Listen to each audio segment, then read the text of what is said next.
All right, I it's like to going. move it. This is episode 83 pre-show at the moment. So, Festival of Excellent. Lost is going to be talked about Excellent. today. It's Some Philadelphia weapons 76ers going to be leaving. talked about today. Are they? Yeah, by me. And then the new article came out today by Bungie is by rumors reviving Marathon to be a game. Yeah. To be a game. So. Are the old marathon games on Steam? Have you looked them up yet? Nah, I haven't. I'm gonna do it now, I guess. I'll do that right meow. Watching James Harden.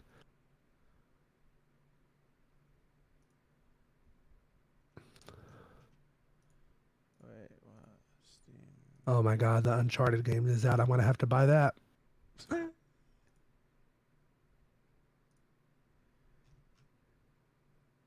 Bungie can't put something out good enough to take my money for silver. I'll spread it around.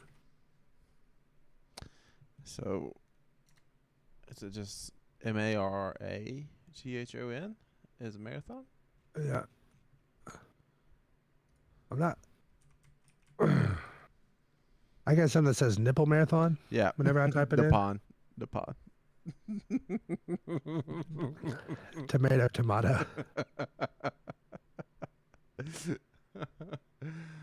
Oh, it looks like a little party game to play with your friends.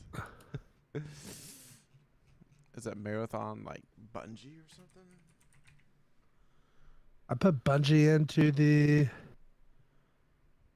into the search bar, and Yeah. it just gives you mod tools, basically. Mod tools and all the Destiny stuff. Yeah, I might not be on here.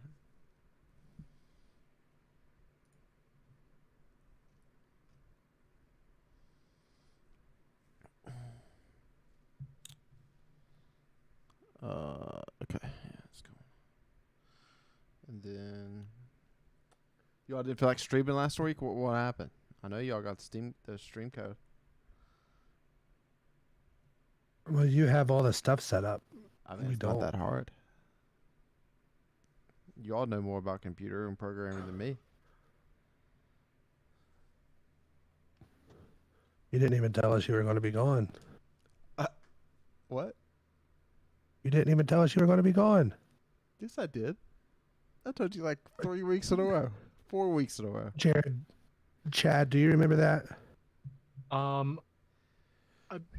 probably wasn't paying attention. I didn't even know he was going for a work thing until Monday, and I was like, I wonder how long that is. And that was as far as my thought process went. I told you all in August. I was like, hey, I'm gonna be gone a week in I October. believe it. Sure you did, man. 100%. I just don't pay attention. Well, Ryan, stop dragging this out. Let's get this going.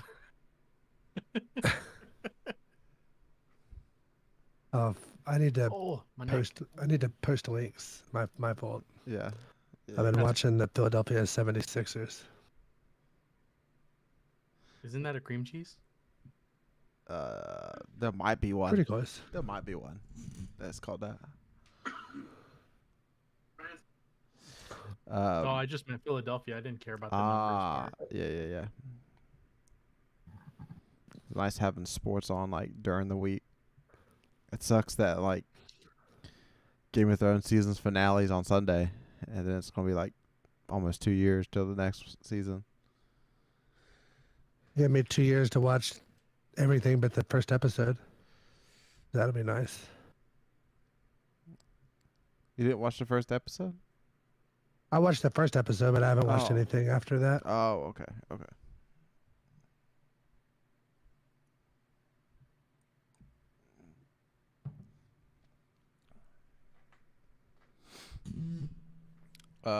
Do you all have a half-baked take ready to go?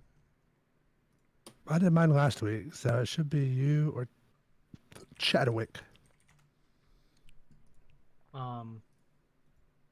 No, I don't have one off the top. We're in the pre-show right now, just to admit that to all of you. but I'm sure I I got can. one. I got one I can talk Okay. about. Okay. So you can I talk was about gonna. how bad this season is. I wasn't thinking about that. I was thinking about how bad this event was. I was gonna think about like an event overhaul of some kind.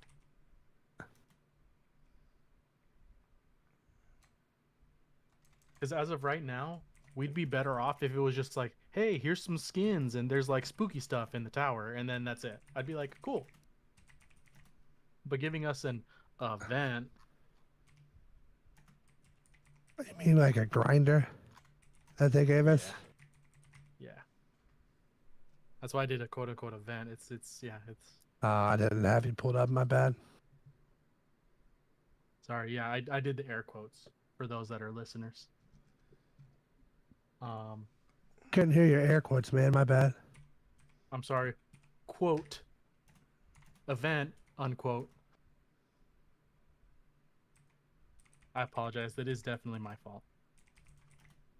It is, but we forgive you. Thanks, man. Yeah.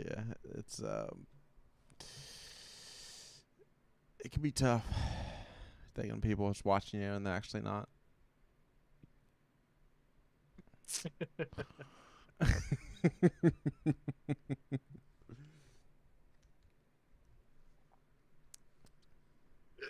So, Excuse me. how much candy Wood? gathering have you all been doing?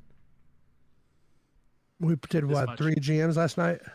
0. Yeah, but I'm not screwing Literally up my zero. builds with the freaking mask. So I did 3. Well, I did. So I did 3 No, GMs. your build wasn't The bad with, 3 with GMs what worth. the helmet you got. He did. Yeah, I was my watching. helmet was pretty nice. I had like 9 recovery, 9 discipline, and 9 resilience. Yeah. So The first thing I did was I saw Ryan's helmet and I'm like, what the? And then I looked at his character and I'm like, oh, okay, never mind. It didn't ruin much, and that was it. yeah, Like I was like, yeah, that's not bad. That's fine. No, I've done literally 0. I haven't even gotten into the haunted lost sectors. I haven't done anything. I literally Yeah. loaded up to play raids with you guys, looked at all the event stuff, and was like, nah, I was I'm gonna play Mass Effect. I was I'm really good. hoping they was going to announce today some of the pain points, but we'll get into that. But oh, that's funny. It's funny how the event was such a copy paste that they already had the bug fixed last year. So they're like, oh, we just got to load up the bug fix. It's already Yeah. we're gonna fix it the same day. Yeah. Because last year it took them like at least a day or like 2 days, I think, for them to actually get the workaround done. But this one, they're like, oh, we already have the code right here. I must have played so little of this, I didn't even remember it. I don't even like. I vaguely remember killing the headless horseman or whatever. Mhm. I was But- watching Netflix when I was doing all the Lost Sector stuff. Like legit, I was just watching Netflix, doing my thing, not even caring. Has anybody watched The Watcher or The Watch or whatever it is on Netflix yet? No, I'm scared. No. I'll fly over there and watch it with you so we can hold hands and cuddle. That'd be fun. No, I got into watching Schitt's Creek, so Ah. I gotcha. I watched like the 2-minute trailer or whatever, yeah. and it was enough for me to be like, man, I kind of want to watch that. But then it was like 7 episodes, and I was like, is this going to be really dumb? Like, was this a show that was like a really cool idea but unable to flesh out? Mm. So like I burned like 5 or 6 hours watching it, and it sucks. Ah, okay.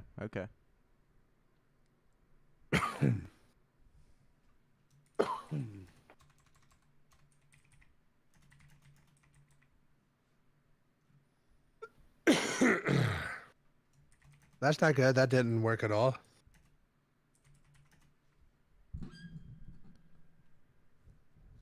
What is it? Making sure my mute button still worked on my stream deck. Oh, okay.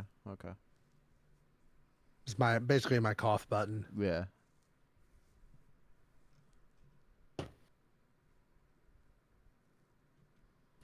All right, I'm ready to go live if you guys are.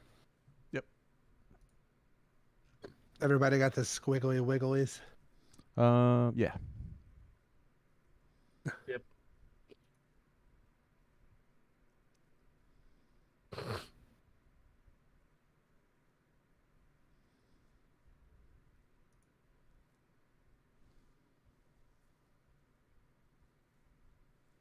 Dark Ace, if you're in here, say hello in the stream chat. Click on the button. Eyes up, Guardians. We are live for episode 83 of the Conqueror's Corner podcast. Today is Thursday, October 20th, and I am the Destiny bad boy, NotRyanFox, here with my fire team, who all of you CCBs know by now. Jared? Yeah, I'm back. Took a week off, and congratulations, Chad, for being here for all of the episodes so far, and never taking a break. Even though we all know that he has not been playing Destiny, he's been playing Mass Effect, and definitely been taking a break from Destiny. So, props to Chad. Like that. We played last night. Congrats, Chad. And the chronicler himself, chadocero. I had to find my story somewhere, and I found it in Mass Effect because I haven't completed this series yet, so no spoilies. But definitely interested in talking a little bit about lore. Again, we had some lore books come out, so we got that coming at you.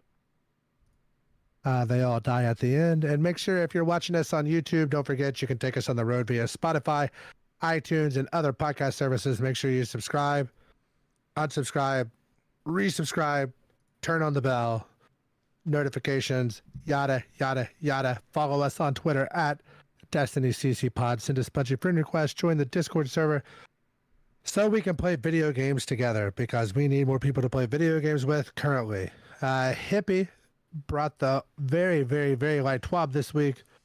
But before we get into that, let's listen to the intro music from everybody's favorite Link, who you can find on Twitter at LinkOfTimeG.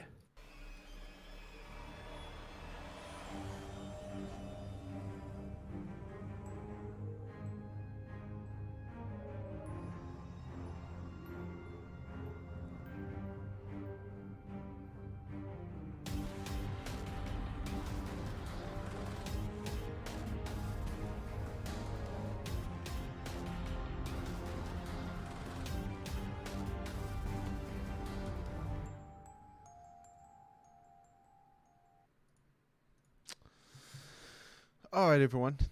Festival of Lost is back, and it's the first week, so it did launch with some bugs. So when you first load into the tower, talk to Eva, you start to get some pages, and she tells you to go do the haunted lost sector. And if you do it, it could just eat your pages and not let you proceed in the quest. So that should have been fixed by now. Listening to this, however, there's still many bugs with this festival. So make sure you post them on Bungie Help or the Bungie Help Twitters. Usually tweeting out quite a bit of updates and stuff that people are running into when issues occur.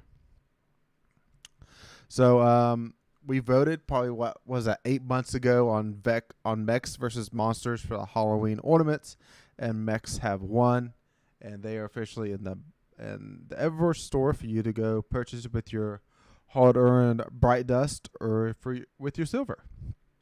And I think Fox here, he has to collect all the Warlock ones. So how do you feel about the Warlock ornament set? Honestly, since I did most of the seasonal challenges in order to get to plus 15 on the artifact, I had enough bright dust saved up to buy that. And I've also have enough bright dust saved up to buy the Fortnite skin. So Bungie got $0 from me this season. So kind of weird. But if they're not going to deliver, then I'm not going to pay them.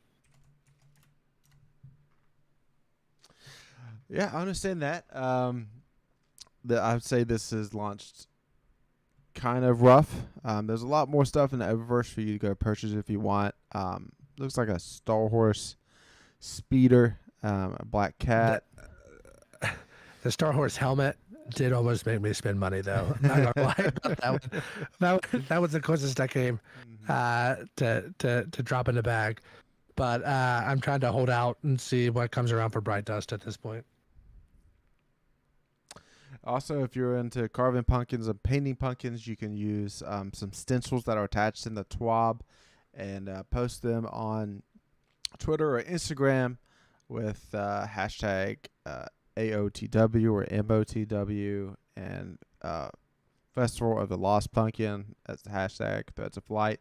Just anything like that. And if you are used or retweeted by Bungie's account, you'll get a exclusive emblem that you can use in game.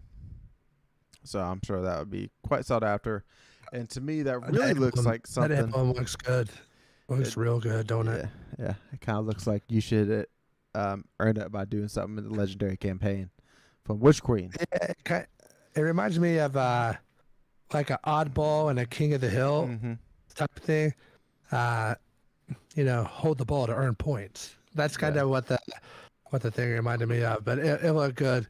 I wish that it was earnable for anything other than being better than millions of people at art stuff, because I am never going to be better than millions of people at art stuff.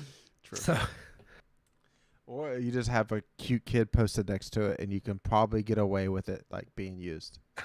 So I know you got 2 of those running around. So yeah, I could just put my daughter in front of it and just pimp her out for a Destiny emblem. I'm sure my wife would appreciate that a lot. She wouldn't know. Also in the Bungie store, there is a couple T-shirts and the seal that you can buy.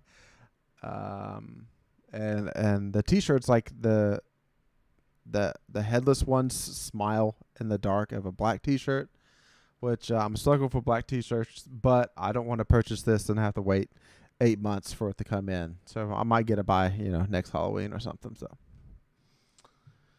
all right. So, Chad, how is the Festival of the Lost going for you so far? Oh boy, I've done literally nothing. So like I looked at some of the ornaments, and like the ornaments for the weapons look really cool, like the Parasite one, and the one for Grand Overture looks neat. And the Star Horse Sparrow looks cool, and the like the particle effects that come out of it in the back are definitely really cool. But as far as an event goes, for me, it's like if I didn't have triumphs to do, which I'm going to do the triumphs, I would literally just see this as cool, like themed skins for stuff, and then I'm just gonna play the game. Not like this isn't much of an event at the moment. But like I said, I haven't played any of it because it loaded in with the same exact bug it had last year. And I'm like, man, copy paste, baby. The only good news is that they have the bug also ready to copy paste, but still, it left a really sour taste in my mouth when I loaded in on Tuesday. We were doing raids, so I loaded in right before the raid just to look at what was going on, talk to Eva, and that's all I did. I didn't do anything else. And then we did raids. Last night we did some GMs, and then it's tonight, and probably gonna play Mass Effect again after this. But I'll probably spend some time. Why do you just love Mass Effect so much? It's a good story. I like story. We all know I like the stories of things. Plus I mean, you get to make the story. You know how it's going to end, though. No, I don't. I said no spoilies, Ryan. All right, I have. You want to know? Do you want to know how it's going to end? I do when I beat it. We'll talk about it after. I will quit the pod. All right.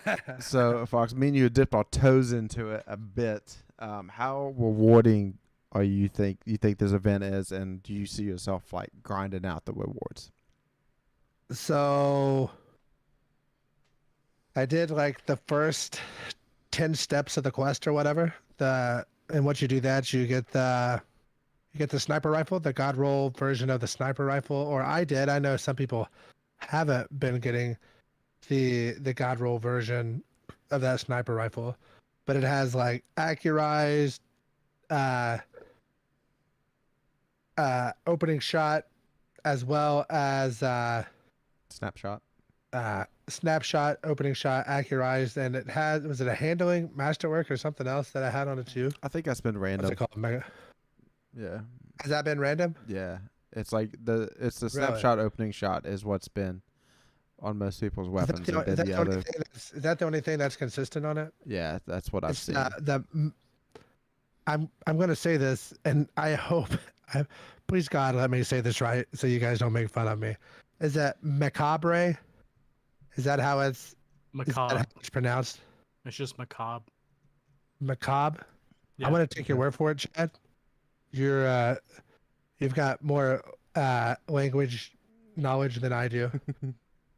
So mine had like corkscrew or small bore with accurized snapshot, opening shot, and then mine actually had a range masterwork on it.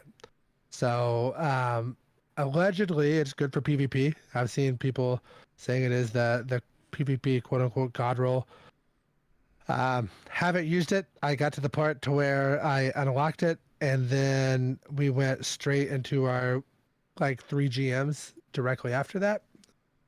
And so that'll be something I'll use in the future. I did wear the mask while we were doing GMs. I I got a pretty good roll on the mask. I'm not sure if that's like a standard roll or if I just got like stupid lucky on that roll. But you know, the mask is like the helmet that you equip, and the roll that I got on mine had it was a 61 overall, and it would have had like 23 resilience, 25 discipline. So I was able to slap a resilience mod on it with the rest of my build, and I was able to remain 999 in resilience, recovery, and discipline. So I was pretty happy. And you know, I did go hard for the masks back in previous years, so I had a good bit, and I obviously went for the callus mask in our GM runs. So doing that, I was able to collect candy, and I think, and literally I did 3 GM runs, and in the candy I collected 2,894 candy in those 3 runs. So I don't know what that's good for because I haven't interacted a whole lot with the rest of the event, but I feel like that's a pretty decent chunk of change. I believe you can unlock masks, and you can also spend them at Ava for purple bags or blue bags. I purchased a purple bag and got like an SMG that's just like in the world loot pool, not one of the weapons that you get from Season of the Lost. So Oof. don't spend your money on that. Don't spend that candy. So the what I did notice was whenever you have to go in and do the haunted lost sectors and kill 10 of the horsemen or whatever, and then you get the boss to appear, doing that, it seemed to be, it was kind of pain because you would kill the 10th boss with like a minute-ish left, and this is in like a purely like randomized fire team, not with people that are communicating or coordinating whatsoever. And then you would just kind of hang out in there and wait, and you would get those pages, and then you'd turn the pages into the book that's standing beside Eva to unlock the lore, and it seemed like it was quite the grind, not gonna lie. So I don't know how much I'll be interacting with it over the next little bit. Yeah, so it probably leads into our next little question here is like, what would you change or improve the event? And to me, what I miss about what the Haunted Forest used to be was that it kept going, and like the time you spent, like what was it, 10 minutes to get through the forest, you just cleared as many branches you could get in that amount of time. And that's why I really wish these headless horsemen, or the headless ones, are not the horsemen, but the headless ones. That it's like Sorry. that 5. That's totally my fault. Yeah, those 5 minutes you should be able to get through as many as you can in 5 minutes, and then move on to the boss. And now to do it optimally, to get 15 headless ones, you shouldn't melt the boss. You got to tinkle the boss down, so he's going to spawn 5 more headless ones as you take him down. So that's how you. I didn't even know convert. that. Yeah, so like you're supposed to go slow. Again, with this, like same with the ruffians crap that's going on with Chad for this last 9 weeks. It's just dumb the way they have slowed this game down to make you want to they want the players to go slow. And that is not what this game is. Not gonna be able to do it.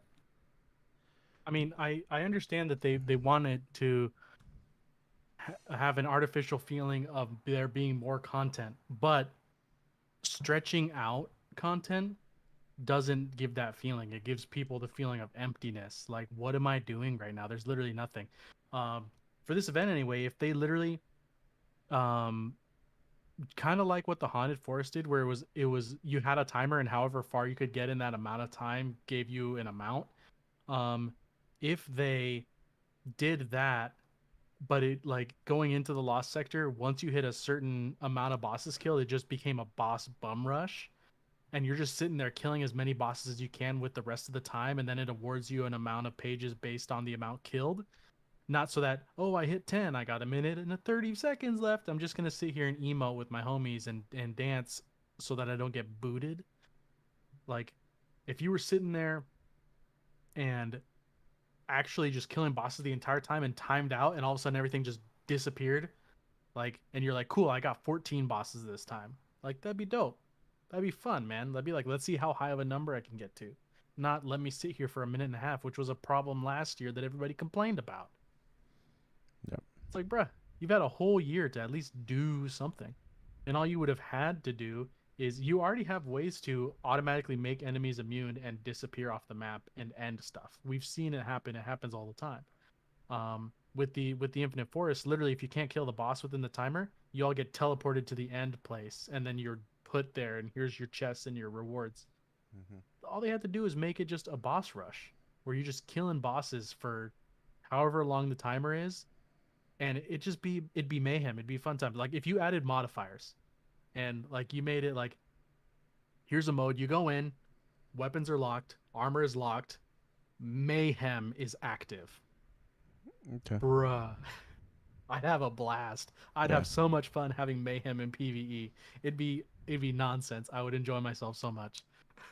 Like, could you imagine running around with 3 dudes and you're just blasting supers left and right and just killing everything, and just it'd be an actual fun time. Yeah, it'd be cool if they did that. And then if you were in like a 2-person fire team, you got half mayhem speeds, and if you were in like a 3-person fire team, you got like 1/3 mayhem. You know, something to just kind of balance out between a fully randomized fire team, fully match-made fire team versus like one that's put together, and that would be cool. It'd be something to do, and you know, it would make it. You could get a few more runs out of it before you were done with it. And right now, I just feel done with this. I feel done with this season, and I just have, once we get the GMs done. Like, I'm probably going to be wrapping up Spider-Man, wrapping up Final Fantasy VII Remake, playing the Uncharted collection, maybe getting Death Stranding going. Like, I'm kind of over Destiny this season. I haven't been impressed this season. I wasn't impressed last season. I know next season's probably not going to be a whole lot better. It'll probably be some better. But next year, man, they better do something, because I'm not going to do 4 seasons of this next year. By the way, to answer back to Tiff, Femshep for life, dog. So you're a Femshep guy?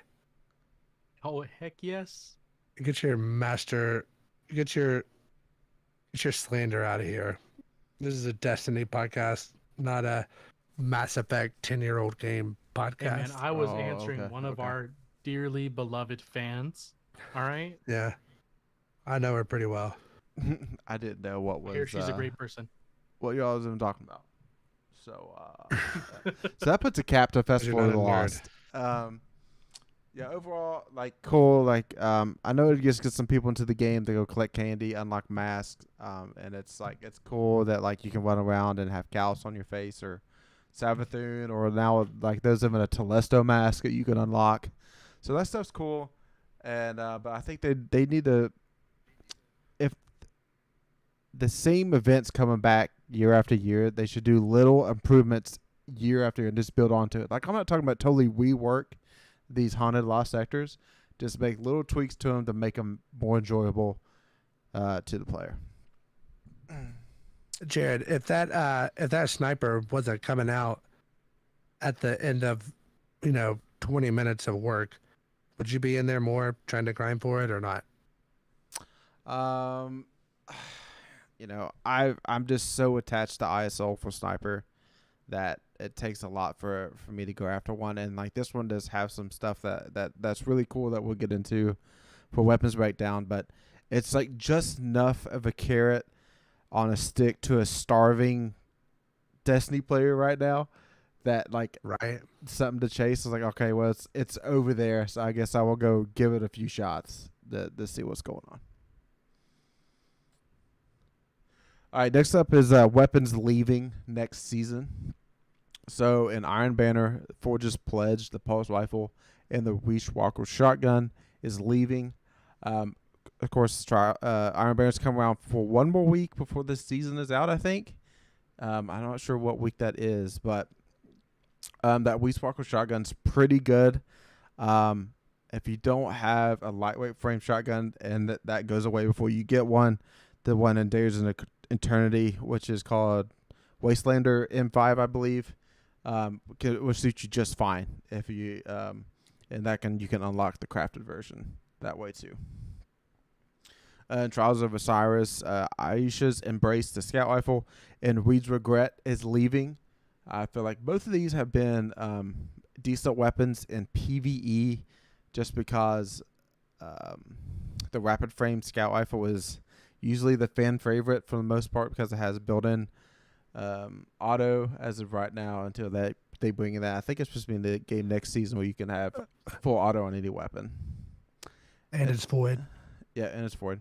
And then Weave's Regret is basically like one of the highest ceiling PvE legendary weapons that you can get for DPS due to the fact how you can make stasis wells with casting a super and getting Font of Might. So definitely worth keeping one of those around for some like major DPS check if you're trying to do day one raids. And then Nightfall, Silicon Neuroma, sniper rifle, and duty bound auto rifle is leaving. I'm glad to see these two go in Nightfalls and really hope we get two good ones next season because, man, duty bound just came and it was just not fun to use. The scope was weird. Auto rifles are just pretty bad as overall in this game right now. I don't know. I understand them not wanting to have them great in PvP, but even in PvE, they just feel like you're just shooting peas at them when you're using an auto rifle compared to some other weapons. On October 25th, this is going to be a hot fix, so 15 minutes before reset, you'll be kicked out of the game, and there will be a download at reset for you. So that's it for all the major points in the TWAB. Happy, just make sure you're drinking some water with eating all that candy. So just take a water break every now and then, and maybe brush your teeth. You don't want Why is those that a cavities, maybe? kiddos. Yeah. All right. Gotta remember, we are from Kentucky. True. So.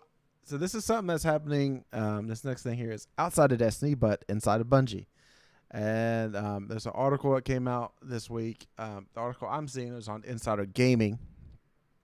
And according to sources, Bungie is set to bring back Marathon, the Marathon series, with a new game that will be a 3-man squad extraction-based shooter. All right. I'm very interested in this. So it's understood that the gameplay loop of Marathon is going to be similar to most extraction-based shooters. And you choose a mission, buy and choose your loadout, drop into the map, hunt for loot, complete the missions, and extract safely. So you can kind of think of Tarkov here, but Tarkov you can still run into players. It looks like this is going to be only PvE-based. So Thank God. And this is also going to be a living game.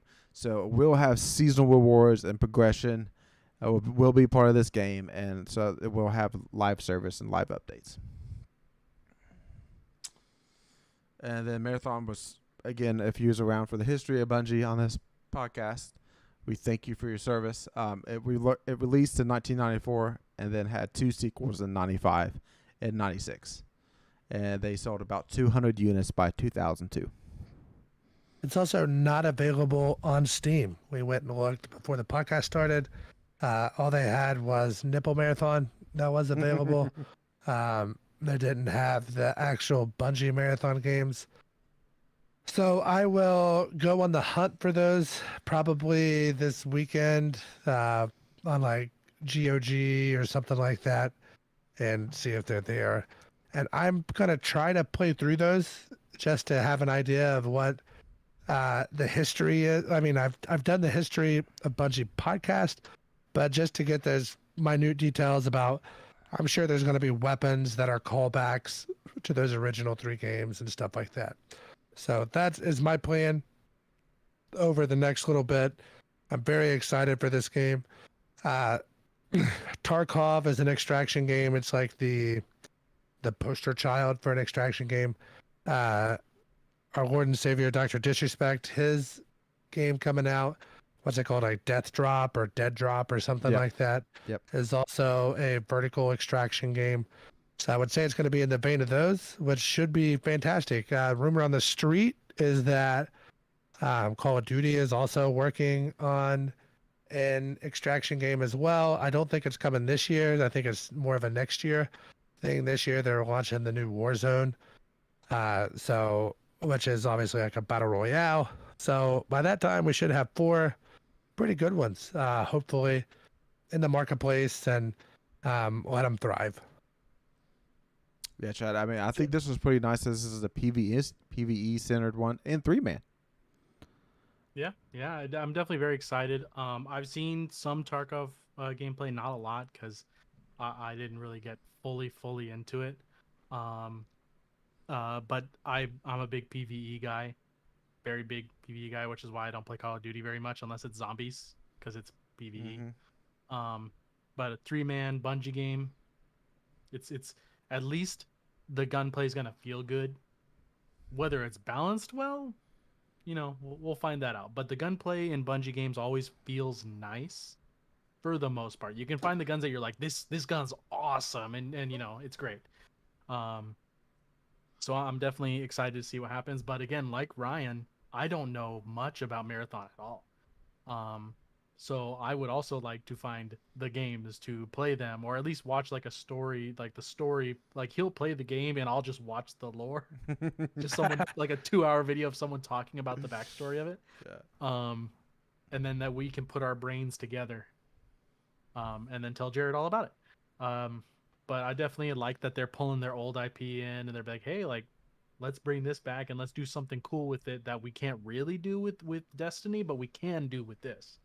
So I'm definitely happy to see it, and hope to hear more about it soon. Probably not this year, but They're saying 2025.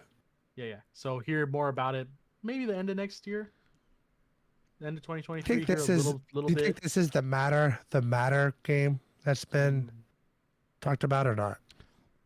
Yeah, I think we've heard multiple times that Bungie has more than just that matter game. Yeah, they're working on a couple. They're working on some kind of competitive shooter that's like comedic voice lines in it too. So yeah, I think they got 3 or 4 games underneath the hood that's not really come out yet.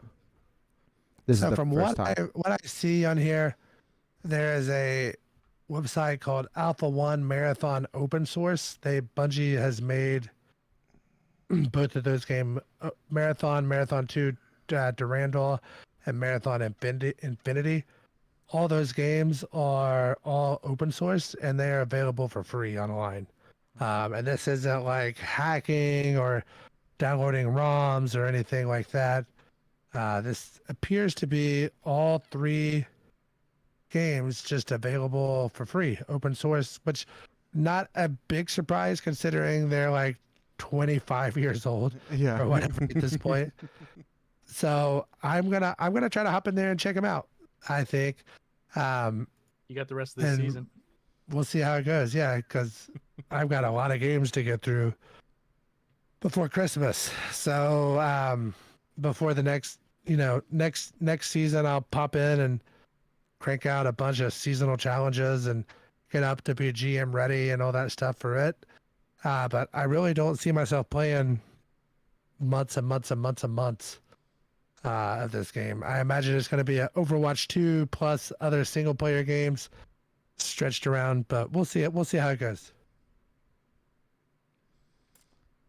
Yeah, we might end up doing a little segment about Overwatch 2 if we ever. I've given serious thought trying to get into the ranked and pick one to try to be good at. I'm going to get to that level 25 first to get to the ranked. Mm-hmm.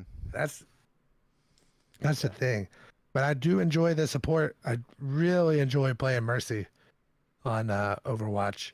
I've tried to play Lucio, but I know that Chad is the god Lucio between us. So I've been messing around with Zenyatta and a couple other the support players. But I know when I play with Chad, I can get Mercy. But whenever I like quick play in, Mercy is always the first one taken.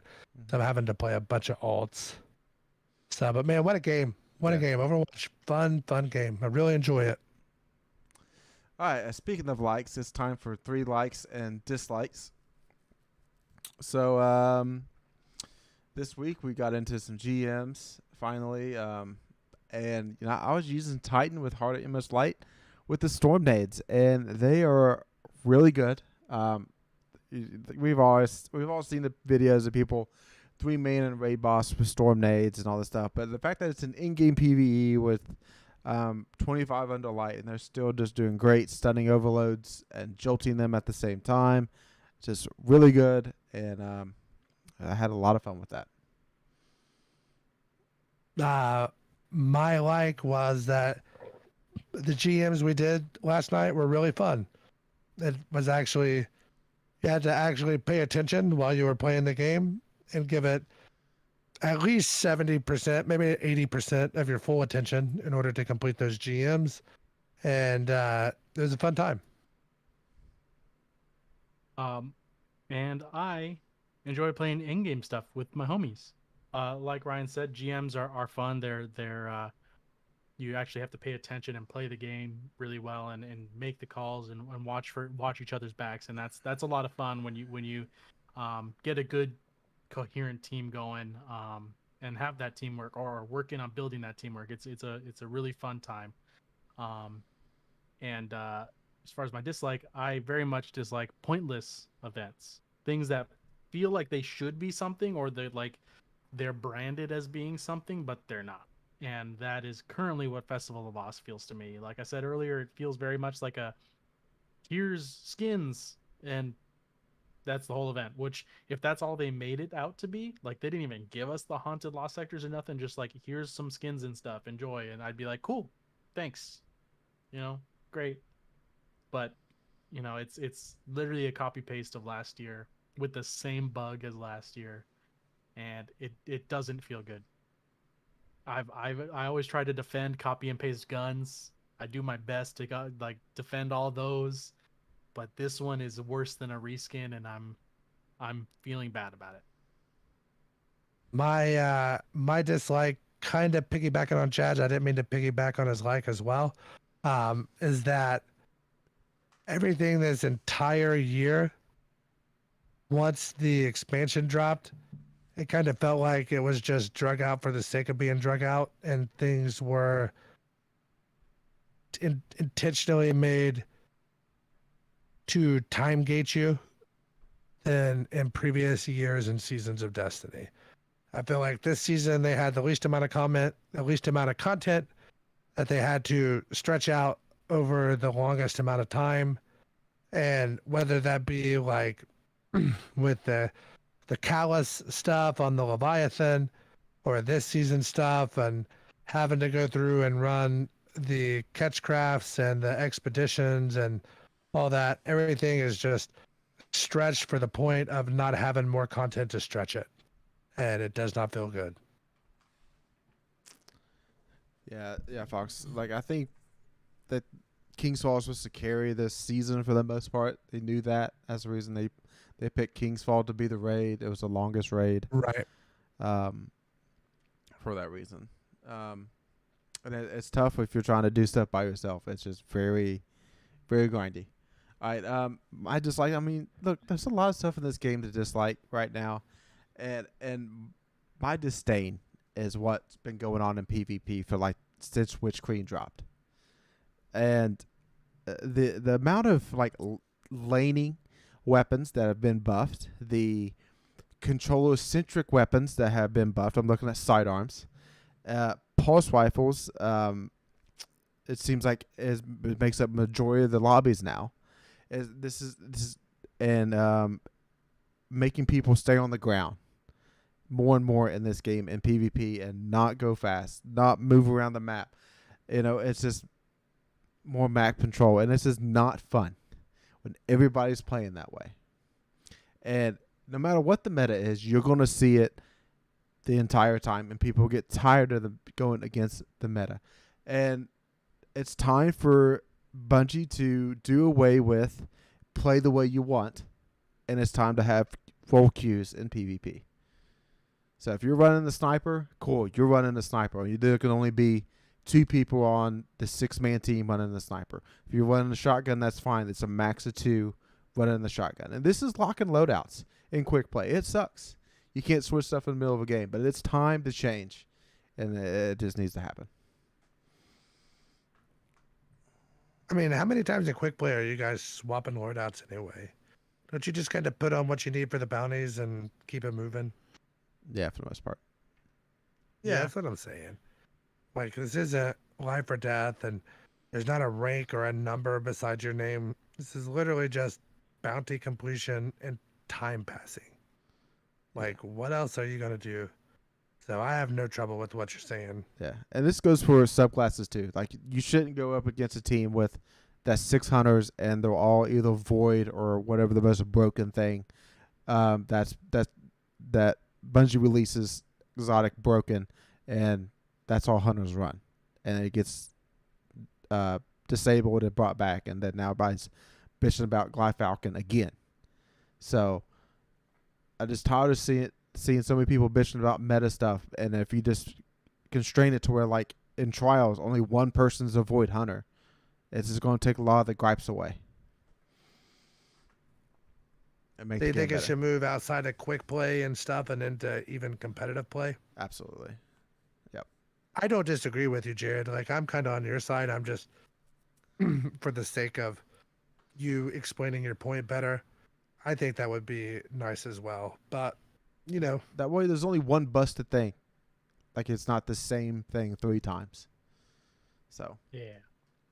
I mean, we talked about this a lot. This is something that Jared brought up to us, like, outside of this podcast a long time ago, is locking loadouts for like specific roles within the game. And we see it working with Overwatch.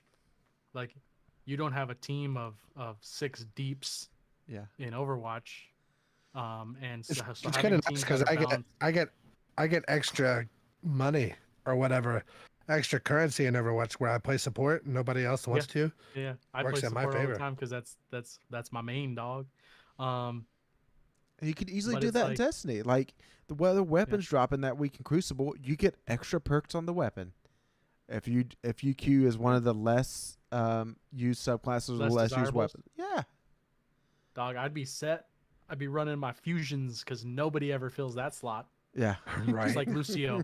I'm always Lucio every time. I don't even have to worry about it. Yeah. All right, that's enough me bitching and complaining for a moment. And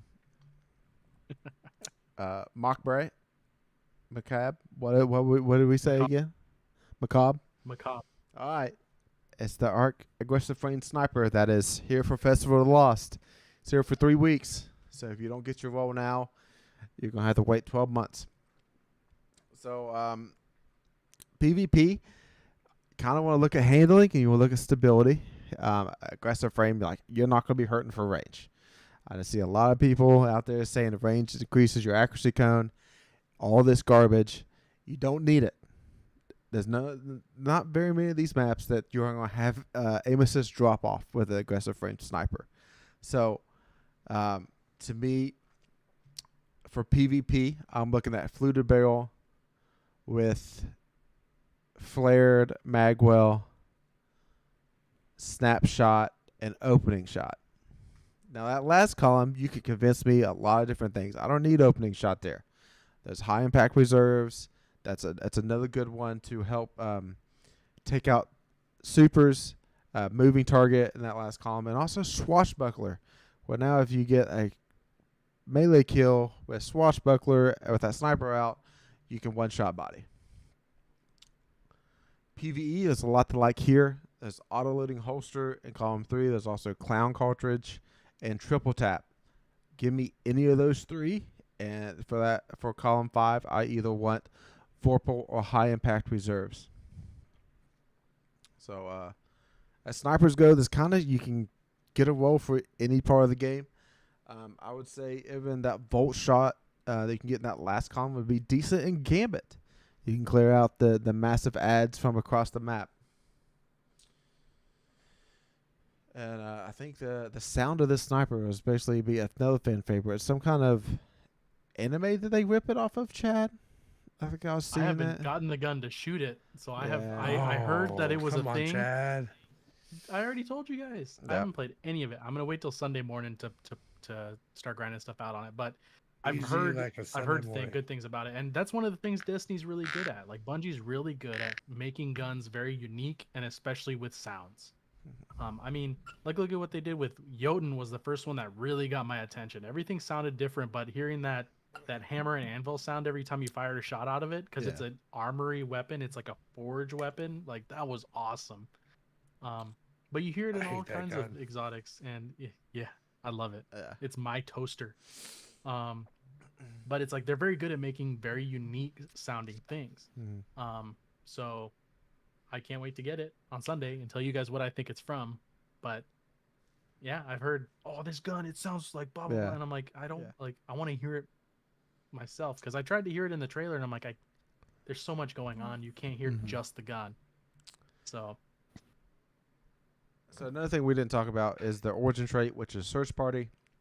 And this weapon has faster aim down sights and movement speed while aiming when you are not near allies. So if you're by yourself. So in that case, sometimes, I mean, some people are saying that you don't need snapshot. You just build into with perpetual motion in column 3 and just be out by yourself in PvP. And that makes some sense, but I'd rather have the assurance of snapshot than sometimes my teammate might be running up next to me. Like me. All right. I think that takes us to the gambling corner, right? Yep. Quick update. Nobody has touched a malice to my knowledge.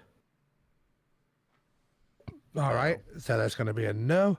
And we are still waiting on our first run of Glassway. I imagine we'll take it out before the next episode. We've got 3 out of 6 done. We still have Glassway. We still have Disgraced and Lightblade. Disgraced, Mhm. and we still have the Light Blade. Those are the 3 we have left. And with the Glassway, it is the least deaths wins, and it is a anti thing. When we were playing last night, Chad was the last to die. Unfortunately, it was on Fallen Saber, not on Glassway. So we will run that over to next week. And that takes us to the half-baked takes. Mm-hmm. And Jared, are you taking half-baked takes this week? I am. So Take us away, my friend. So with some of the stuff with the half-baked takes here, we're also coming up with like half-baked ideas of the game, but I think this is actually a take of the way the game should operate. And that is whenever you first scope in with any weapon, the first half second, you take 0 flinch with any weapon in the game. So what does this do? So for PvE, this is great, right? You load up an Izzy shot, you scope it in to get that headshot, and if you're quick and you're on the head as you're scoping in, you're not getting flinched off the head at all. Now in PvP, this can be troublesome, right? So there's going to be some type of cooldown, right? So people just don't bind up their right click to just like click on and off a bunch of times in a row while they're scoped in to stay scoped in, and the game acts like you de-scoped. So there would be some kind of like 5-second cooldown of whenever this activates and when it goes out. So that gives sniping in PvP a ceiling. And like if you're fast about it, you'll pull off that quick scope. You're not getting flinched off the head because you should be rewarded for scoping in very quickly and pulling the trigger, not staring down a scope and laning, trying to shut down movement with a sniper. I want fast sniping here. This gets away with people just watching the lane. For primary weapons, this is good too. So like you're leading off an engagement, you should be able to get a shot off or two without taking flinch, and then start getting it as you try. If you stay in the lane, if you do peek shoot, then you should be rewarded for peek shooting and not taking flinch. So that's what I want.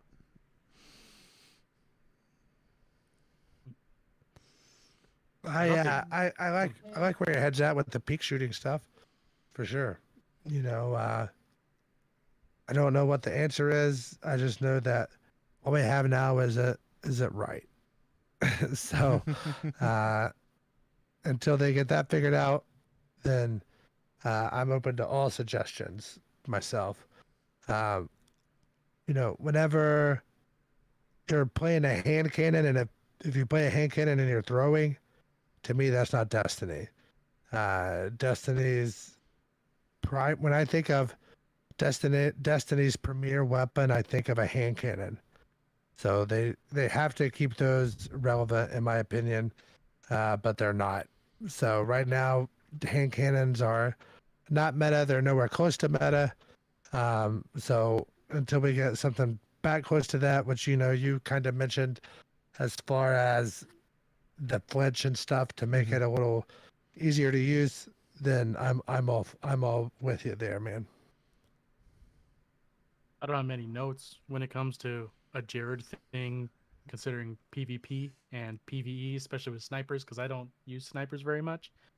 But I mean, most the points that he made were all very valid, and I like zero flinch during the first little bit of being scoped, because for PvE, use scope in with like a whisper if you're doing like damage on something, and then something tickles you, and you're that's all it takes, because you have to wait for that. Like, it's horrible, man. You're just like looking at the sky all of a sudden, and it's like, I just scoped in. Like, in the time it took my to just start to scope in, because it's not instant unless you have like, was it snapshot? Mm-hmm.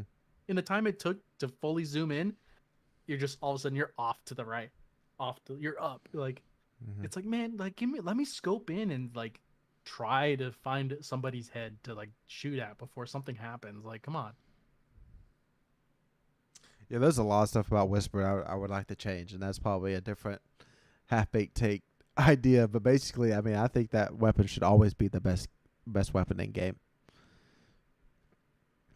Yeah, with perfect shots and deeps, I think it should always be king. And then the minute you miss, it drops off significantly, because the reload's long on that, and they did that on purpose. So you're losing like in like the train of shots, you're losing like two shots worth. So, all right, that's not much pushback from this change. So build it up, Bungie, and put it in the game next season.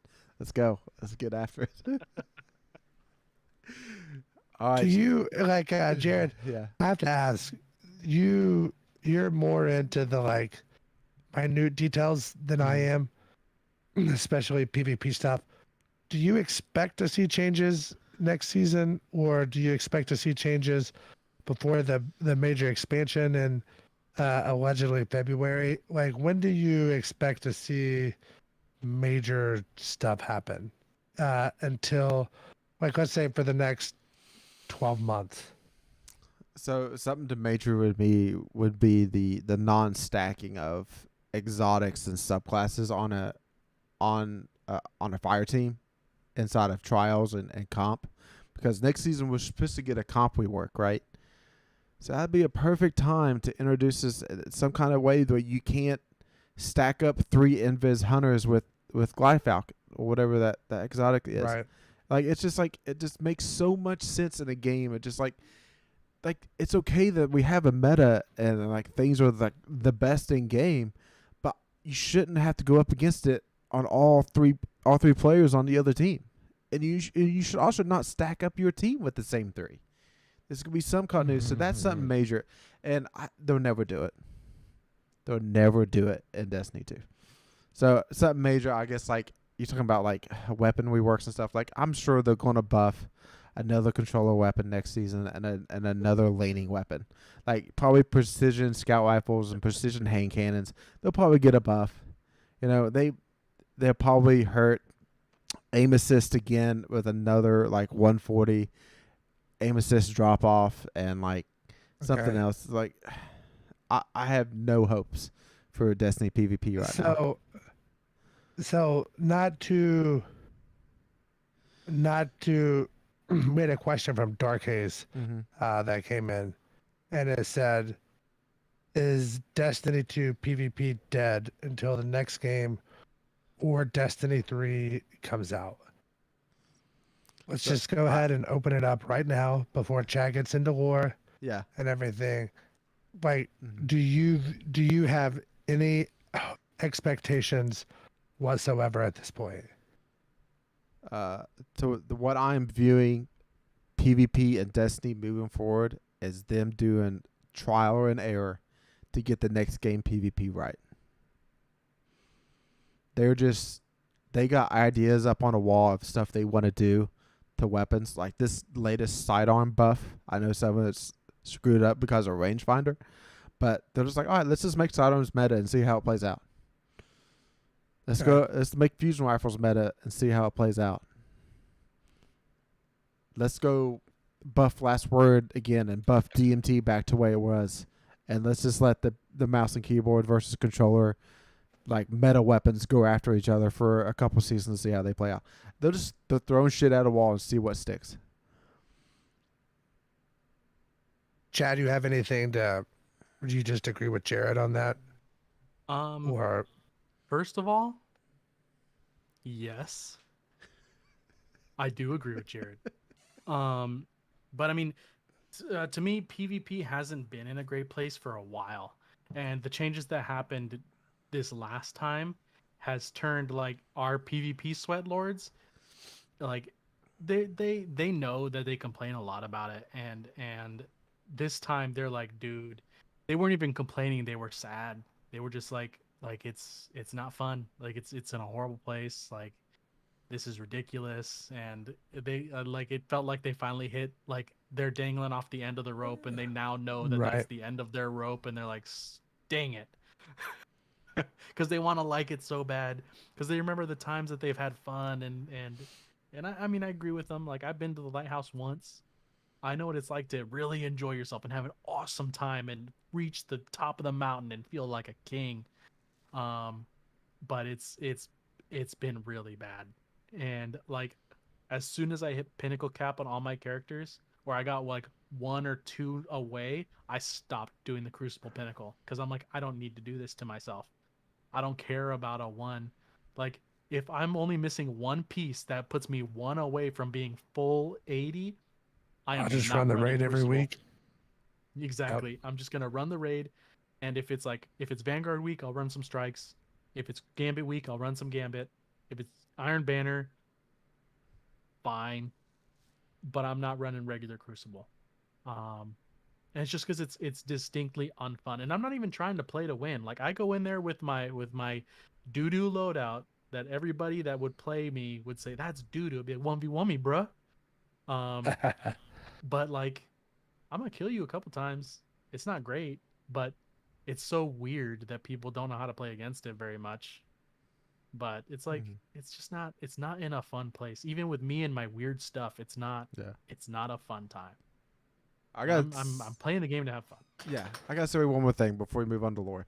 People bitch about aim assist in this game for mouse and keyboard and controller, and it needs to be there because we don't have dedicated servers. We got people lagging across the freaking map, in and out of walls. Like, you have to have it in this game because of that. We have dedicated servers, fine. Nerf all the aim assist. Make it Valorant for all I care. That would be great for PvP. Make people aim for the head and actually hit the head on whatever input you have. I don't care. Cronus, Zim, I don't care. Just use what you want. Right. So, Jared, you kind of missed the Cronus Zim stuff. What are your thoughts on that? Like they shouldn't be in competitive shooters that have Like that need competitive game modes? that use control. It just like cool. You're using it in Mass Effect solo through and stuff. Like cool for you, Chad. Like good. Like it's fine. That doesn't affect anybody, right? Now when you're getting it in these in the Warzone and Destiny and Fortnite and all that stuff, like it has no place Master there. Chief Collection. Yep. Yeah. Yeah. I think I'm with you. I feel like if you prefer mouse and keyboard input and you're still on console, that's on you at this point. I just ordered my daughter a computer for Christmas, and it was like $500, $600, wasn't even $600, and it is on par or better than the PS5 or the series. Yeah. Newegg, they run sales. I did have Dark Haze check it out for me to be like, hey, how does this look? And he was able to give God tier advice, which helps. And if you're in that same boat, reach out to us on Twitter at Destiny CC Pod. We can get to people that know more than I do, know more than Jared does, know more than Chad does, and they can give you an idea of what you're getting is a fair deal. So allow us to help you. We would love to help you. So, but he helped me out with my daughter, and we got her something coming in that's going to be able to run at 60 frames without any trouble whatsoever. And she doesn't even play. She plays Roblox and Minecraft and Poppy's Playtime. You know what I mean? We're not even playing big games. And we got it for cheaper than what you would get a Series X. So that's always an option. That's right. All right, Chad. It's time for Laura. And it's something about being between a rock and a hard place or something? Yeah, that's definitely it. It's about the lore book Between Stolen Stars. Okay. It's started coming. Obviously, like I said, it's one of the lore books for this season. I don't ever start them until the end of the season, which is essentially the end of the season. And it starts off with telling you what was happening because it didn't show Aramis cracking out of the ice. We didn't see anything. We just knew all of a sudden she was out. So it starts with chapter 1, Thaw. You are cold, child. Aramis's world was a choking smother of darkness and pain. She could not move. She was only vaguely aware of the voice. We have a use for you. A mass of frozen splinters sealed her eyes. How long had she been here? We would have you find something for us, something which was lost. The voice swirled around her like smoke, echoed inside her mind. Though terrifying, it was something to focus on amid the surrounding nothing. Who was speaking? Answer, said the voice, convincing and commanding. Aramis paused. As if in response, her perception began to dim, and she felt the crushing darkness closing in around her once more. There was no fight here. There was no choice. She remembered her people. Yes, she thought, and the pain ceased. Gather those who serve you, and know you serve us.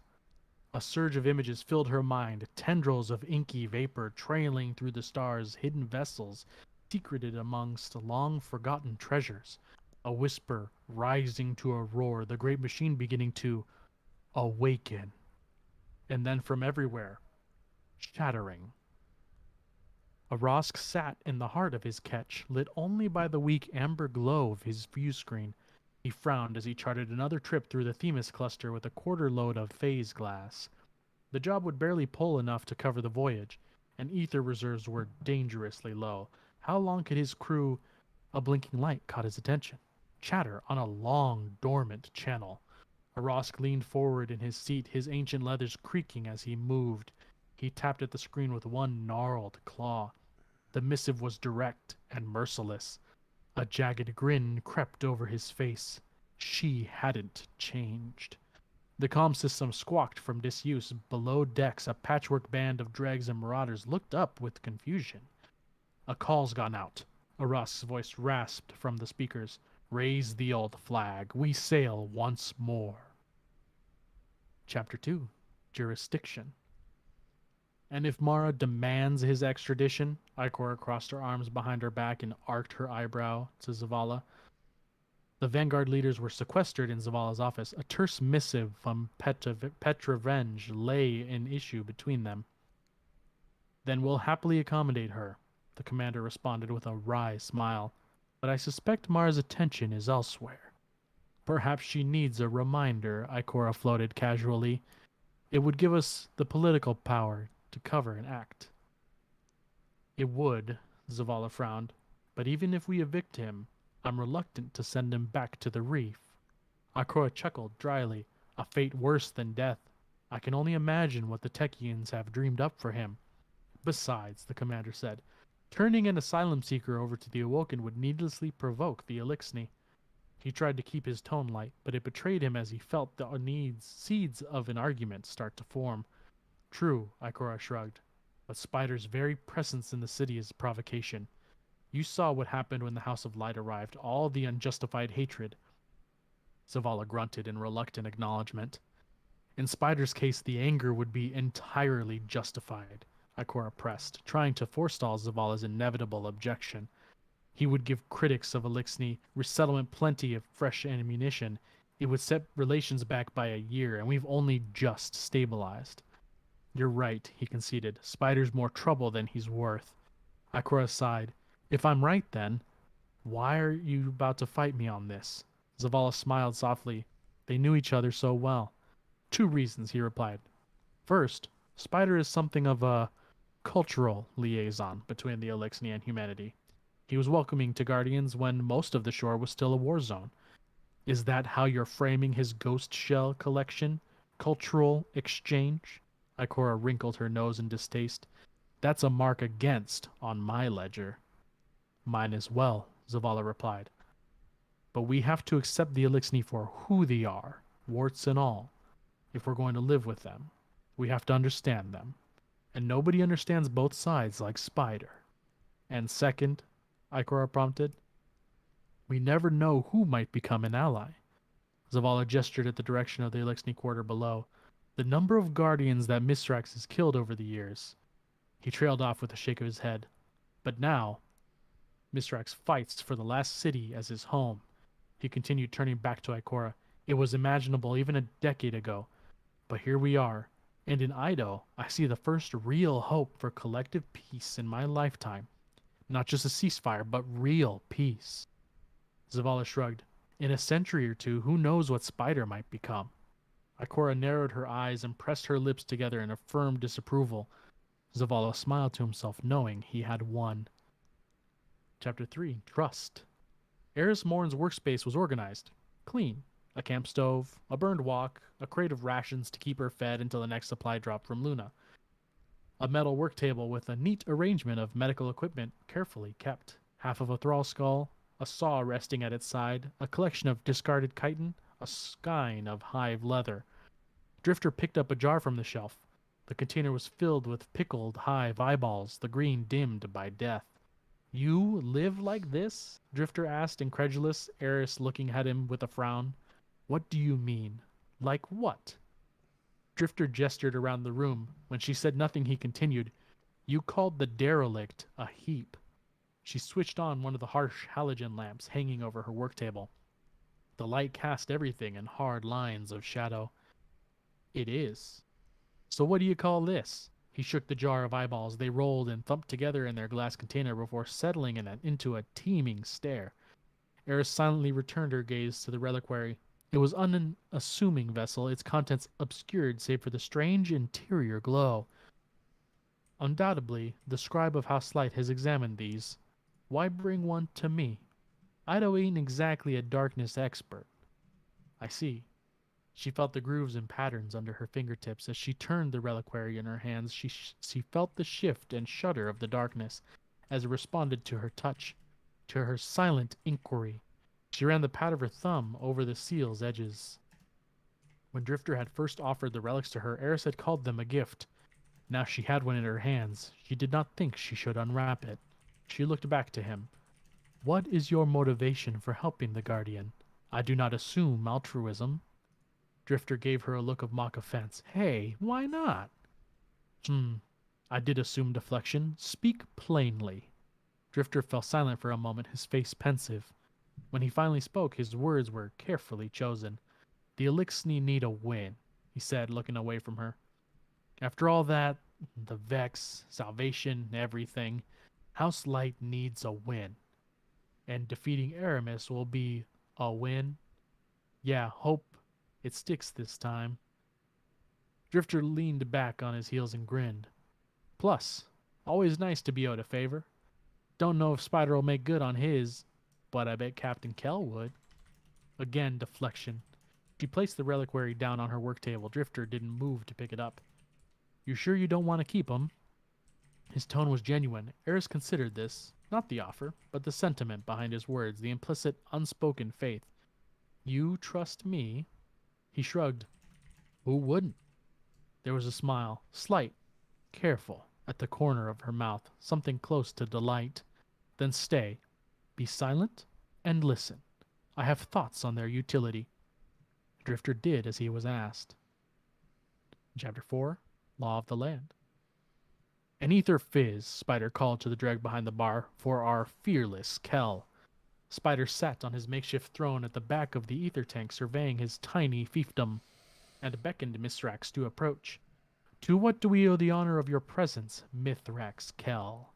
Spider asked loudly, over-pronouncing the human version of his name. Surely you have more important people to see than a humble entrepreneur like myself? Those at the top of the tower, for instance? Mithrax noted sharp scoffs amongst the crowd at Spider's mention of the tower. I wish to make clear the rules of the Elixni Quarter, Mithrax said, so that there are no misunderstandings. Of course, Spider proclaimed with faux deference. Misunderstandings are how people get left behind. We wouldn't want that. Mithrax huffed at Spider's indelicate allusion. His retort was interrupted by polite chitter at his side. He looked down to see the dreg from behind the bar proffer a small ether canister. Mithrax attached the ether canister to his rebreather and took a sharp pull. He was pleasantly surprised by the sensation. It was once filling and effervescent. The House of Light had been living on the most basic ether for so long and forgot how delightful such concoctions were. Spider noticed the Kell's appreciation and scoffed. So, the rules? He prompted. Yes, Mithrax rumbled. We are not yet welcome by all in the last city, so we must avoid angering our human neighbors. Agreed, Spider nodded. The humans can be peevish, especially when you kill dozens of them at the time. Mithrax ignored the jab and pressed on. That is why there must be no violence inside the city walls. Ever. This is the Elixni Quarter, is it not? Spider bristled. The Elixni would be free to mete out justice as needed in our own way. I did not say there must be no violence, Mithrax muttered in sotto voce. Only that it must not happen inside the walls. Spider nodded out of the concession. Very crafty. Agreed. Is that all? No, that is not all. From today forward there will be no more docking in your organization. He nodded toward the dreg behind the bar, whose lower arm stumps were covered by studded leather caps. What? Spider exclaimed. That's preposterous. Elixni have been docking dregs since the whirlwind. It's tradition. The crowd murmured restlessly at the prospect of confrontation. Not in my house, Mithrax boomed. The room went silent. Mithrax turned and addressed the crowd. I am Kell, and I decree that no Elixni in the House Light shall be docked. He turned back to Spider and lowered his voice. Unless you wish to be the exception to the rule. Spider chuckled. There's the Mithrax I knew, he said slyly. As long as you're still willing to draw blades when the time comes, we'll be just fine. Man. What I can say is, Spider's in a bit of trouble. Mara knows where he's at. So does Petra. But it looks like he's got the back of the tower looking at him and keeping an eye on him, keeping him safe. But also looks like Drifter and Eris's quote unquote relationship is blossoming very well there. Very excited to see what happens. Yeah, it's really interesting what they're going to do with Spider moving forward. Like, are they going to have like an NPC kill off another NPC? Like it's just something like that hasn't really been done, right? They haven't. I mean, besides Cade dying, like, what other NPC is like did anything to another NPC? Nothing. Yeah, most of the NPCs dying that weren't Cade were just from like actual enemies. Like the most recent one I think was the the the the leader of one of the, I don't want to say clans. The robot lady, the cult of, Oh oh yeah. my god. Oh Yeah, yeah, she yeah, died yeah. during the Vex invasion. Yeah, because she was But that was like, corrupted. Yeah. yeah, but that was like an off-screen death where Mm-hmm. like we just run in and see her body there. So like, yeah, no. I Yeah. think Cade was the only one that was killed by an actual named character. They gotta make it mean more. They gotta start taking some of these people out, or like drawing line in the stand. They can pick sides, and I need some more Yeah. drama between the NPCs. Some drama in the tower. I mean, let's get some. Definitely. All right, it's time for the mailbag. All right, what is your favorite title in Destiny 2? And is there any titles you would like to see come to the game? Ooh. I mean, my Titan very very aptly has the blacksmith title just locked on him all the time. He's my hammer boy. What else is he gonna do? He's a blacksmith dog. Um, I mean, Conqueror is usually on there for a little bit too. Yeah. That's one of the ones that we always look forward to getting. Um, seeing as how we're the Conqueror's corner. Mhm. But titles that were added to the game, I don't know. Like blacksmith, shadow, like there's already some cool ones that I like. I don't think I could imagine up a good one. Although Lightfall might have a good one since it's like Mhm. darkness and callous related, so it could be interesting. Maybe like the title's just greed, because that's what he is. He's greed, or Yeah. it's Yeah. another disciple slayer one, but it's different. Like, um, I don't know. There could be a couple cabal / darkness related ones for Lightfall, which would be interesting. But I can't think of a good name for one at the moment. You know, Chad, I think that like I know we just got the one for was it this Disruptor, Disruptor, yeah, but like there should be like a title just for soloing dungeons. kind of like how they made like an event title, Yeah. Yeah, where that's like it has like you do all the event titles and then it gives you one big one. That would be neat. yeah, and then like you could Just a dungeon one. you can almost guild it. You could guild it to like you have to solo like I don't know, like 2 or 3 every season to guild it. You know, Yeah. like they just do something like that, or like you have to, you know, just given a season, like you have to solo it on like like an all stasis run, or like you know just something that's like it just makes you do something like a couple things, or like with this could be troublesome, but like maybe with the seasonal weapons or something like that, just depending on what went on there, like you'd have to solo it in a different way, just to Yeah. guild it. I think you could probably adapt the ones that they use for the Grandmasters to open up the Conqueror's title, where you have to do one with Arc, Void, Solar, and Stasis. Um, Mm-hmm. so do one with each element. Um, and then obviously do the main one for that season, and then 2 rotators. So Yeah. take your pick of 2 rotators, and it just logs the ones, and you're good. Mm-hmm. And that'd be neat because each season, like the weapons kind of change and adapt, and the artifact mods change and adapt. So that would definitely give me something to do on You know, weekends. I think like, that would for be the last half of the called season. the Spelunker. Ooh, yeah, Dungeon Diver, baby. Yeah. Yeah, Oh my. Spelunker. That'd be a Yep. good one. Yeah, Yep. Dungeon Boys. All right. I Question. mean, we need to have a conversation that'll wake up Ryan, and that's Yeah. definitely not one of them. Yeah. R.I.P. IP. All right. Question 2. Is there a carrot you're chasing before the end of the season? I think I mean, it's more the. I mean, don't it's need my kind. purple It's sword. kind of title stuff, you know. Like we got finished up Yeah. Conqueror, which I mean that's like one more night, maybe a second night. Just depends on how late we get started, and then finish up Kingslayer title too. I think I got to do the Master Challenge, and then for Oryx, and then like the ones that you can do at any time triumphs. You know, just like we take a run to where we just like actually just take the time to do it. Because it's not that hard. It's just like communicate. And most of the time, Yeah, we're it's kind of just like adapt our play style a little bit. yeah, our brain's kind of like half turned off. Like, all right, we'll put it on Taipan. Who's got the void debuff, and we'll just moving on. You know. Yeah, I definitely I need to do the Disciple Slayer one still. Which isn't hard. It's literally doing 2 of the non-challenge triumphs and then 2 master mode challenges, and then I'm done. And then and the good news is, since it's a rotator raid, you can literally do them in the same week. You can just go bang bang, and I would just need to, like, I'd get a caretaker checkpoint, and then do caretaker and the one right after that, and I'm done. I don't even need to kill Rolk, which some people might, because they're like, well, yeah, let's kill him so we can get some the red border, or like but there's no neat reason. It's like, you can craft these guns better, so don't worry about it. Unless you wanted to purchase more adept weapons out of the chest. Then Yeah, exactly. I guess, The not the red border, the adept guns. Yep. Which they should have. They made them different with Time Lost and Vogue. They could have done something else for Rolk. It could have been some kind of like darkness related word, but they didn't. Yeah, Anyway, I guess so.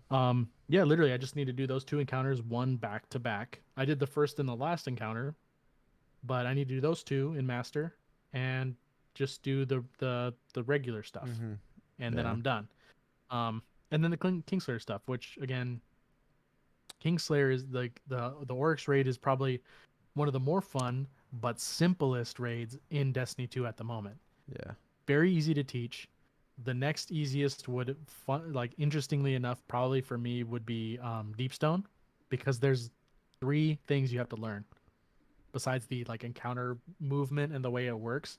But there's only 3 things, and the 3rd thing doesn't even come in until the 3rd and 4th encounters. So Yeah, you only have to teach 2 things for 2 encounters, and then they add a 3rd one, which is even easier to do. So that's a really good one too. But yeah, I mean, literally, it's just the raid titles and that's it. I mean, and still obviously my purple sword, which I still can't get, even though like every once in a while I'll be like, all right, I'm spending 4 hours in dares, and I do it, and I get nothing, and I get angry, and I leave. Nope. Just do your 1 master a week. That's it. Just move on. Oh my god. That's it. Like, don't do that to yourself, Chad. All right. Question 3. Are you all being too hard on Bungie? They are maintaining a pretty great game. I agree. think I would call it nitpicky. It is a great game. It is that. Yeah, I think we can be nitpicky, Chad. And I think if I didn't like look at Twitter and look at Reddit and like didn't know a lot about PvP, I'd probably enjoy this game a bit more. But it's right now, my opinion of PvP is so hard on them right now because I've been playing Overwatch and how great that PvP setup, and I just know Bungie's capable of doing better. I think that's my issue. Is just like, I like overall the PvE in this game is great with some just like, all right, I'm kind of tired of doing the same old, but they can only produce so much per year. So it's just like, but they can do a lot better in PvP. Yeah. In my opinion. Yeah, I mean, we But all it of is us, a I great don't think game. we could say, no, it is a great game. Like I said, we're just nitpicky because we play it so much that we pick at the little things that annoy us that most people that don't play as much as we do might not even notice. The only reason I'm as nitpicky as I am on PvP is because I play with Jared and he points out things and he oh my god, he opens my eyes to this knowledge and I'm like, I wish I didn't know that because I wouldn't be mad about it because I didn't know anything about it. But I'm glad I know about it because it's something I'm like, yeah, you know what, that's definitely a thing that needs to be changed. But like, I feel like a teacher when you have a student that's really good and all of a sudden they turn in a report and you're like, this is a C- report. Like, this is an A student, A- student and they gave me a C- report. What happened? Yeah. I know they don't do this normally. What happened? And I can feel the disappointment because we all played Halo. Halo 1, 2, 3, ODST, Reach. We all played those games a lot. And we got good PvE. We got really good PvP. And those weren't even like fully like they were live games when they were because they were doing the whole you know competitive gaming edge Mhm. of it. Yeah. And so they did make stuff and since I wasn't as like ingrained in the community at the time, like if they made changes like they did now in Destiny 2, I wouldn't notice them. Because it's only gun changes. There's not really ability changes happening at the time. It would only be gun changes like, oh, we changed the fire rate for this by 0.05 milliseconds and stuff like that. And it's like as a regular player that doesn't pay attention to like TWABs or Conqueror's Corner, I had no way of knowing any of the changes that they made throughout their time. But like, I can still go back and remember all the times I've played, like the hours and hours of time I spent in SWAT, in Oddball, in Fiesta, and remember all of it as just an awesome time and a really fun time. And I remember it just the guns felt great, the balance was interesting, and everybody bum rushing for sniper while I'm running over looking for a needle rifle because I can challenge him with that and just blow people up left and right. Um, but we know they can make that kind of game. Mhm. And seeing them not do that with Destiny 2 PvP makes me sad. And we are very hard on Bungie, but like I said, it's because we're nitpicky on Yeah. the things that we don't like. I mean, how many times has Fox accused us of chilling out for Destiny 2? So, like, we praise him at the same time. Like, it's just, like, sometimes some episodes we're just going to be negative. And then Yeah. some episodes we're like, hey, we're just singing the praises, and there's no other better game maker out there. So, Yep. I mean, there's a reason they got bought for $3.6 billion. I mean, they know what they're doing. It's just that sometimes they just gotta, I think Destiny might have got put on the back burner a touch, given the news and some other stuff that we know about going on in the background. So Yeah. I think the seasonal model has probably ran its stretch, and it's a good thing that there's going to be no more sunsetting. That's a very good positive they announced. So probably just some time for that. All right, so this is the last question here. Chad, we're going to have to choose the meta to live in. Okay? Oh boy. It's the Mountaintop Recluse Sparebenders meta, or what's kind of going on now with sidearms, pulse rifles, and scouts.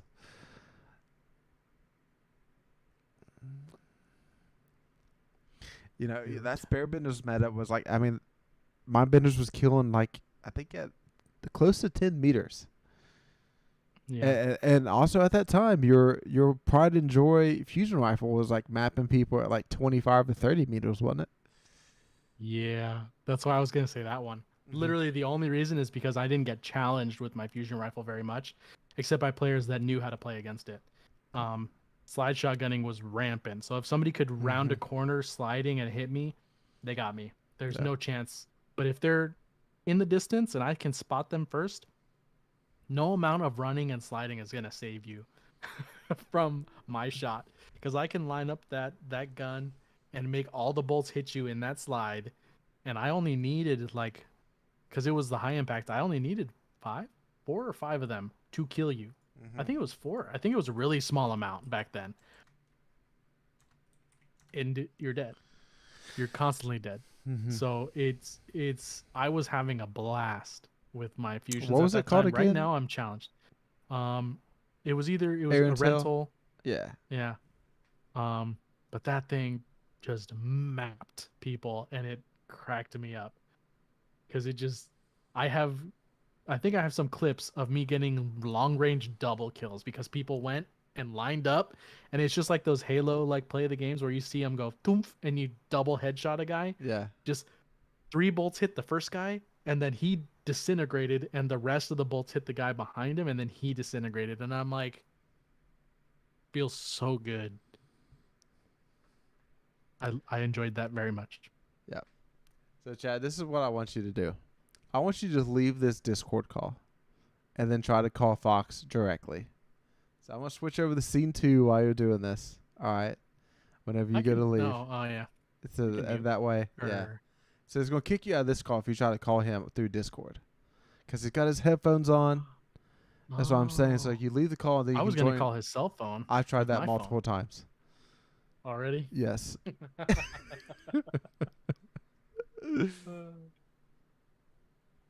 All right. Yeah. So if you're listening, Let's end the YouTube and then we'll get that going. All right, we're going to end stream. Thank you all for listening. It's been a blast, and I think I just wanted to get a lot of stuff off my chest this episode, so I kind of went on a couple rants, went a little long, but usually that's Fox doing that. So this time it was me. Chad, go ahead and sign us off. Yeah, I definitely have a little salt with the event. It leaves a bad taste in my mouth seeing what people are reporting and seeing that it's the same thing as what we had previously. But also, like I said, I haven't played much of it at all. It's 0. I don't even have the sniper yet. I literally talked to Ava and that was it. So I'm gonna leave thoughts until after I'm done. That's my take was simply based off of this is what happened last year, and that's annoying as heck, and I don't like that. I don't like when that happens. But it's an event. It's something to do that isn't running Catch Crash for the 30th time or having to kill 10 more ruffians, even though I already killed 50 and being annoyed by that. But we're not talking about that.